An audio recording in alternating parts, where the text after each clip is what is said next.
This is Channel 2 News, coverage you can count on.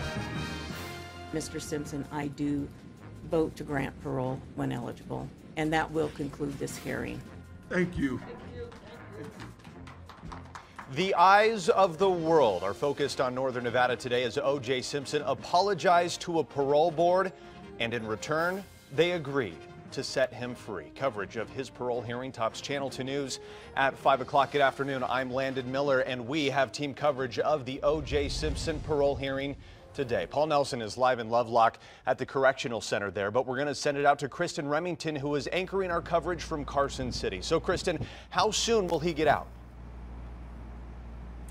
Well, Landon, O.J. Simpson will be released on parole as early as this fall. And I have to tell you, many eyes around the world were learning his fate at the very same moment he did. As you can see behind me, there's still a pretty significant media presence here, although a lot of the satellite trucks already loaded up and moved on to the next story. But I can tell you earlier in the day, this place was packed. I'm live in Carson City at the office of the Nevada Parole Board. Now, they communicated with O.J. Simpson today via teleconference. He stayed at the Lovelock Correctional Center, but that hearing was about an hour, 15 minutes in length. They deliberated for less than half hour, and a short time after that, they announced their decision. CBS's Chris Martinez has more on that. Thank you. Thank you. With a unanimous vote, a Nevada parole board agreed to release O.J. Simpson from prison. You are low risk to reoffend on our guidelines. The decision came after a hearing where Simpson testified that he was remorseful for his part in an armed robbery of two sports memorabilia dealers in Las Vegas in 2007. I've spent 9 years making no excuses about anything. I am sorry that things turned out the way they did. The parole board in this case could not consider Simpson's acquittal in the 1994 double murder of his ex-wife, Nicole Brown Simpson, and her friend, Ron Goldman. The 70-year-old says he's apologized to his victims in the robbery, including Bruce Fremont. Bruce was traumatized by it. Fortunately, as I said, we talked it out. He knew that I would have never condoned what happened.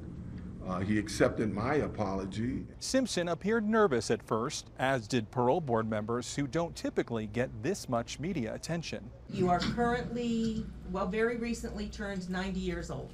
90, I'm sorry about that. I feel like it, though. Simpson's daughter was among several supporters who asked for his freedom. He truly is remorseful, and we just want him to come home so that we can move forward. Mr. Simpson, I do vote to grant parole when eligible. That day could come as early as October 1st. Chris Martinez, CBS News, Carson City, Nevada. Now, in terms of the overall risk of reoffending, the parole board definitely takes all factors into consideration when determining whether or not O.J. Simpson or any of the other 9,000 cases they hear a year are eligible. But one thing they do factor in is what that person did while incarcerated, and that means rehabilitation programs. The question now is, did O.J. Simpson do enough? Apparently so. To confirm that, though, I spoke with someone who served several years in Lovelock with O.J. Simpson, and he echoed those sentiments with a resounding yes. He took his rehab seriously. It's a story you'll see only on Channel 2. The world watched Orenthal James Simpson earn legendary status on the gridiron, dating back to his Heisman days playing at USC. Even more eyes locked onto him in the early 90s when acquitted for murders of his ex-wife, Nicole Brown Simpson, and her friend Ron Goldman, and then the arrest and felony convictions in Vegas. Since then, however, only a small number of people have seen him behind bars here at the Medium Custody Correctional Center in Lovelock. But according to one man who did, O.J. still has a lot of fans. He worked in the gym, and I was always in the gym working out, and we always just had conversations in the morning about fantasy football lineups and little things like that. He was one of the most approachable people. Frank served several years in Lovelock for a sex crime. He saw O.J. regularly, who once called himself a model inmate. And based on what Frank observed, he agrees. He was pretty even-mannered, yeah. He was pretty calm and just spoke calm too. Yeah, he was just kind of just hung out in the gym, checked out equipment. That was his job. O.J., Frank says, appeared to take his rehabilitation program seriously to get out one day. they have a bunch of programs for him up there too for that, and he's actually, like, not everybody takes advantage of that, but he's actually one of the inmates who definitely did. Frank says he didn't get special treatment, and he never heard O.J. talk about the murder acquittal either. But he does recall the now 70-year-old discussing the robbery with remorse, and that had an impact too. To hear him talk about stuff like that in a program was you know, it helped me too, you know, like, because somebody as high as, you know, O.J. Simpson is, you know, got humbled to being incarcerated also, you know, and he had to go and do the same programs that I had to do.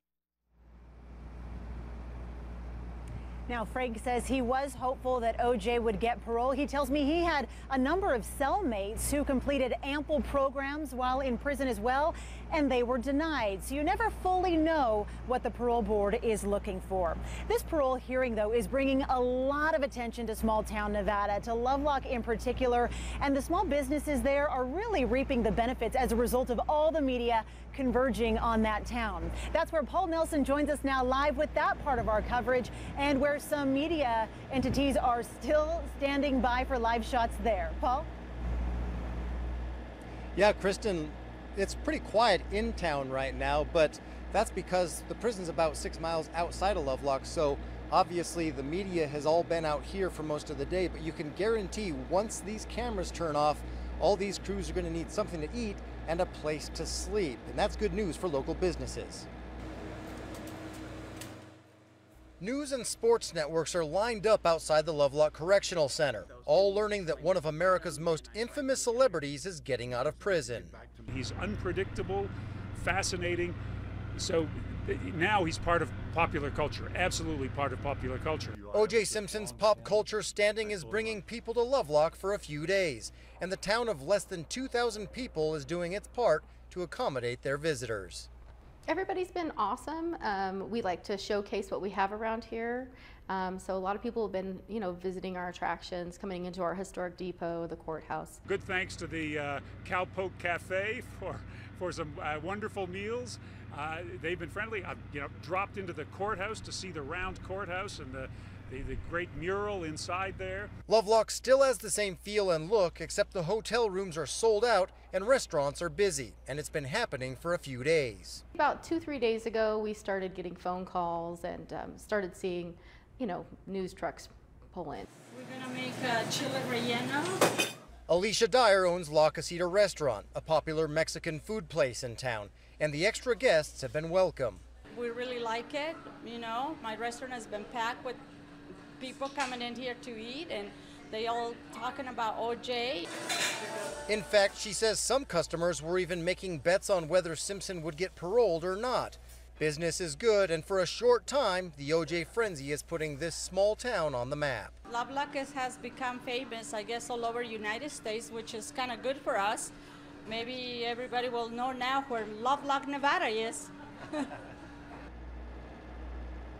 And residents we talked to say they're ready for things to get back to normal now that this hearing is in the books. But I guess you could say this was kind of a practice run in a way, because they say they expect the same kind of thing once O.J. gets released. Covering the O.J. Simpson hearing live in Lovelock, Paul Nelson, Channel 2 News. Yeah, Paul, that's a very good point. Thank you so much for that live coverage. And speaking of, I just want to add some to what Paul said. Speaking of when he's released, we probably won't know the exact time or date. What we did learn in a press conference after the fact is that he will be released likely to Florida, where he has family. He has to prove that he has stability and family to take care of him, and a parole officer, obviously, to check in with. However, there's one caveat, and that is the state of Florida has to approve that move as well. So they have about 45 days to figure that out. Only time will tell. We'll cover that closely. But again, he will be eligible for parole October 1st of this year. And at that time, he'll have served about 9.5 years in prison here in Nevada. But again, we do anticipate that after he's released, he will move down to the Sunshine State. Coming up at 5:30, I'll let you know how this hearing impacted Carson City as well. Landon, let's send it back to you. Okay, Chris.